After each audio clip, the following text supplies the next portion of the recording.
Bonjour à tous. Du coup, je tiens à remercier tous les organisateurs du congrès de me donner l'opportunité aujourd'hui de vous présenter la recherche clinique. Donc, je vais vous aborder ce sujet pour conclure le congrès et notamment donner un petit peu les clés de la recherche et comment donner du sens à votre métier par la recherche clinique.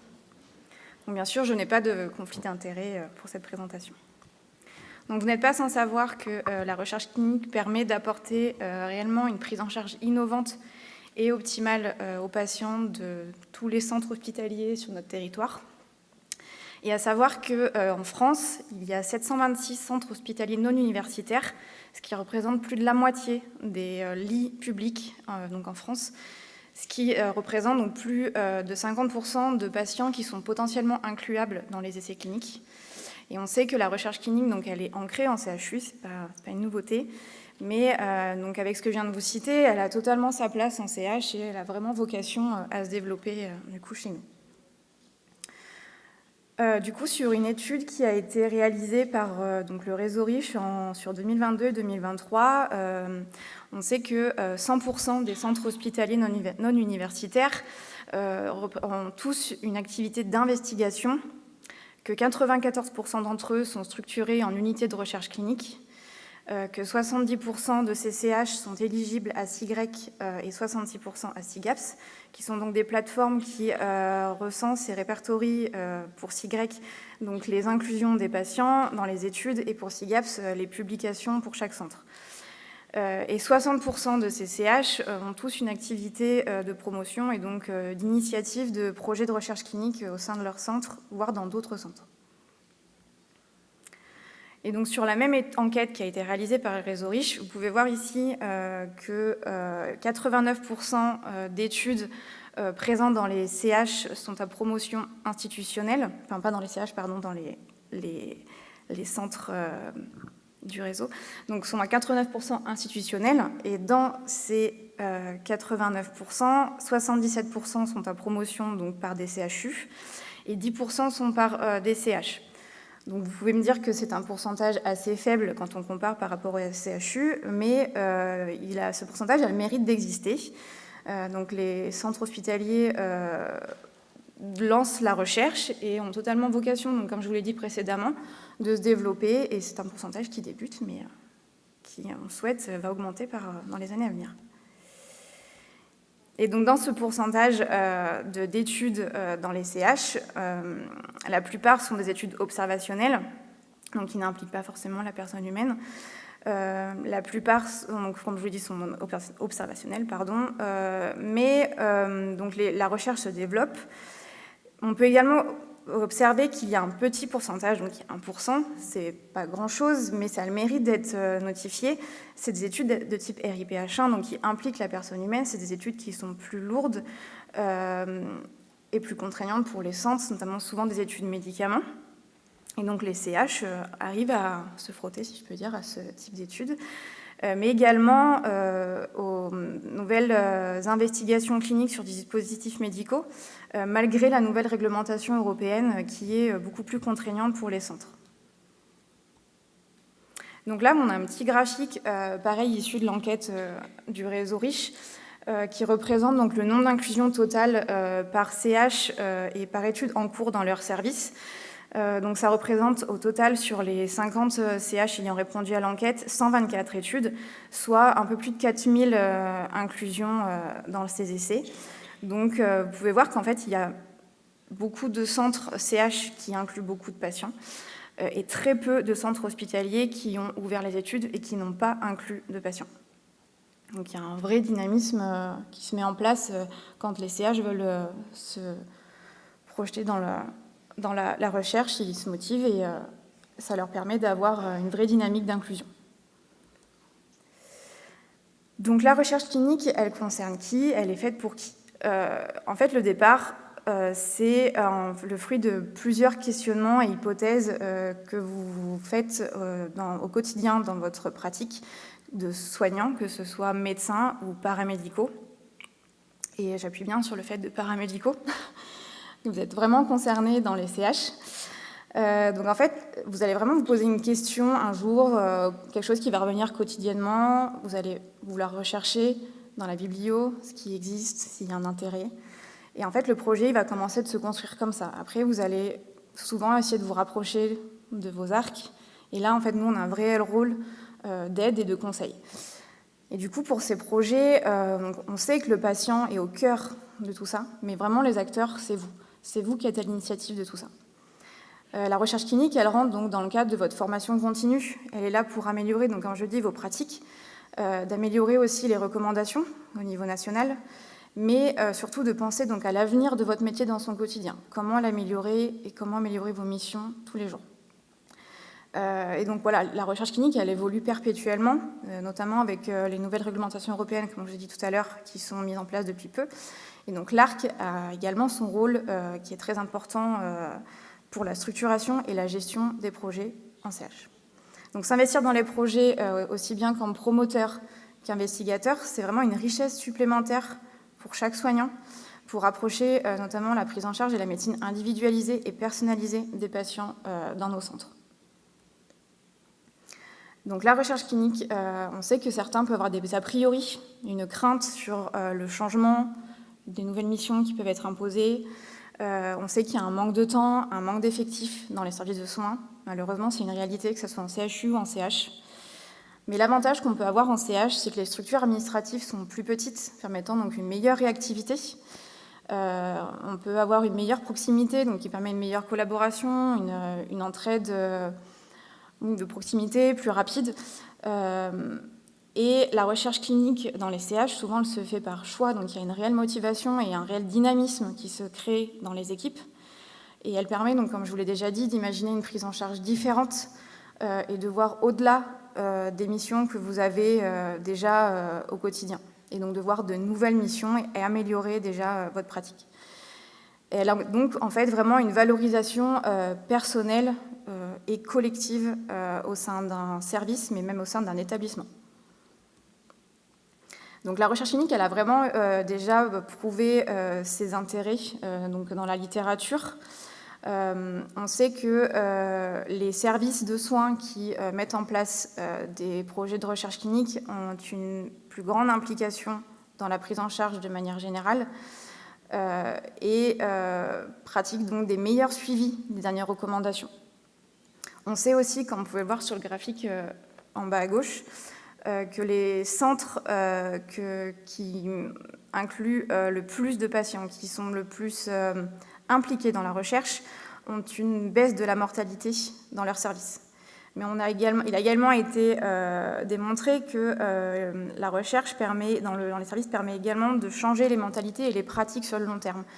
Dans l'étude qui, avec le graphique à droite, avait démontré que même les patients qui n'étaient pas inclus dans les études avaient bénéficié en fait du changement de mentalité grâce à la mise en place de ces essais dans le service. Mais du coup, ce qu'il faut retenir aussi, c'est que la recherche clinique, c'est pas seulement une vision au niveau du CH, c'est une réelle collaboration. On sait qu'elle a sa place en CH. Il faut qu'elle s'étende sur le territoire, il faut qu'elle se développe encore.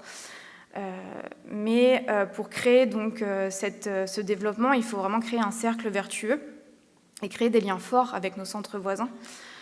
Donc vraiment une collaboration, et notamment les CHU, et notamment au sein de notre GHT. On sait que, notamment, comme je vous ai dit au début, les éligibilités à SIGREC et SIGAPS nous permet une rétribution financière qui est en grosse partie grâce à cette collaboration, notamment avec nos centres hospitaliers universitaires.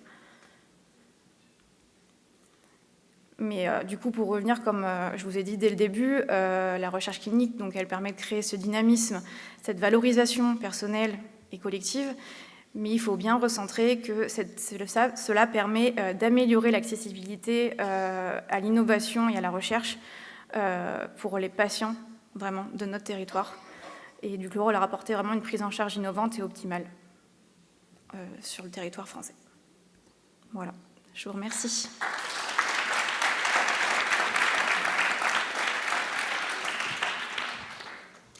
Merci Aurélie pour ce topo assez inattendu, j'ai envie de dire. C'est rare que dans les congrès, on ait ce genre de topo. Et ça me fait penser qu'en ces temps de démographie médicale et paramédicale assez compliqués, eh ben, on peut arriver à attirer du personnel dans des CH périphériques avec cette idée de recherche, non seulement soigner le malade, mais aussi prendre un peu de temps à côté pour faire de la recherche, tout en améliorant ses pratiques. Ça, c'est vrai que c'est un point essentiel. Quelques questions peut-être dans le public sur la recherche. Moi, j'en ai une pour toi, Aurélie. À ton avis, bon, là, tu as montré les points positifs de la recherche clinique en CH. Selon toi, qu'est-ce qu'on pourrait prendre de la recherche clinique plus institutionnelle, plus CHU, qui pourrait nous permettre de progresser à notre échelle? Alors, je pense que on a encore à apprendre en CH, comme je le dis, on est encore tout jeune, on est en train de se développer. Je pense que c'est une réelle structuration qu'on doit tirer des CHU qui, eux, font de la recherche depuis maintenant très longtemps. Donc c'est sûr qu'on a encore des choses à apprendre et on a encore des choses à apprendre des CHU qu'on doit appliquer à notre niveau en CH, puisqu'on ne peut pas appliquer les choses de manière identique, bien sûr. Mais voilà, je pense que une meilleure structuration de... Chacun à son échelle peut participer. Voilà, c'est ça, exactement. D'autres questions? Docteur Avant. C'est une question qui va fâcher. Alors, la recette de recherche. Ah. Pas dans notre centre. Dans les autres centres, si vous avez des amis, ça va où? Qui reçoit sa recette de recherche, en fait? Alors, à l'échelle de Vichy, tu veux dire? Non, j'aimerais bien savoir qu'est-ce qui se passe ailleurs, à l'échelle de Vichy. Je sais Ah. Est-ce que vous avez des avis, des commentaires? Est-ce qu'il y a des CH périph qui sont faits de recherche et qui savent où va l'argent?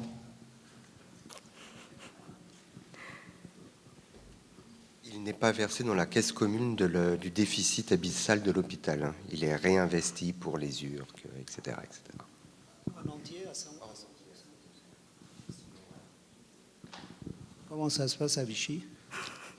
Alors Vichy, c'est un peu compliqué parce qu'il y a eu des hauts et des bas, qu'on se restructure, mais en gros, pour une petite unité comme la nôtre, ça rapporte... alors, au départ, ça rapportait rien, parce qu'il faut avoir un seuil de rentabilité. Vous publiez, ça rapporte des points, des crédits. Et si vous êtes en dessous d'un certain seuil, ça ne vous rapporte rien. Alors, à l'époque, le seuil était à 250 000 euros. Si vous fabriquez moins de crédits, si vous êtes en dessous de ce seuil, vous ne touchez rien. Si vous êtes au-dessus de ce seuil, vous touchez. Donc nous, ce qu'on avait fait, c'était on a fusionné nos points avec le CHU et avec le CH du Puy,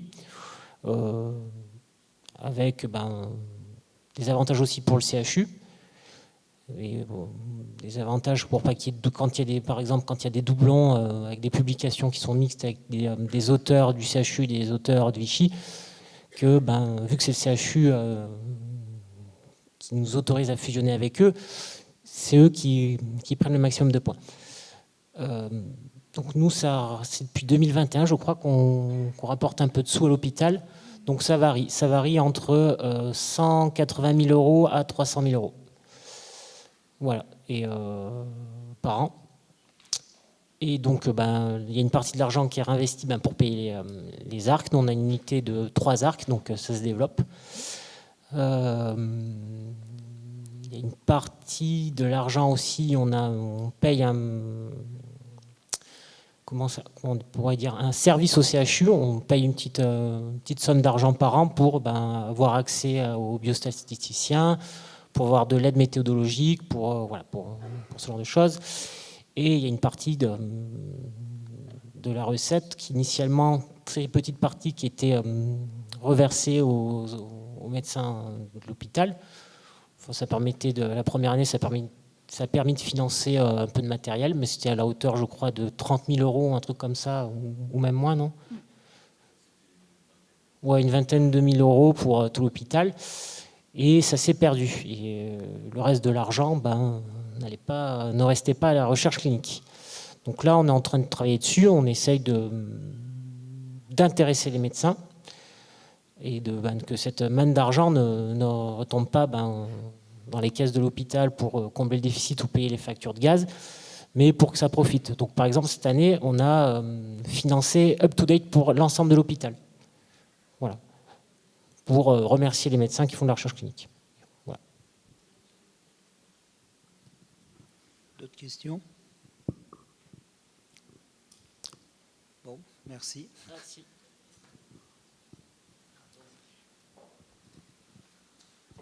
Oui, Laurent Fèvre, hôpital de Franche-Comté. Merci pour ce topo. Franchement, je suis d'accord avec vous. C'est toujours bien d'avoir des topos qui valorisent la recherche clinique. Puis moi, j'ai un petit message à faire passer aux infirmières dans les services alors nous, on fait beaucoup de recherches. On a 18 études médicales, on fait un peu de recherche paramédicale.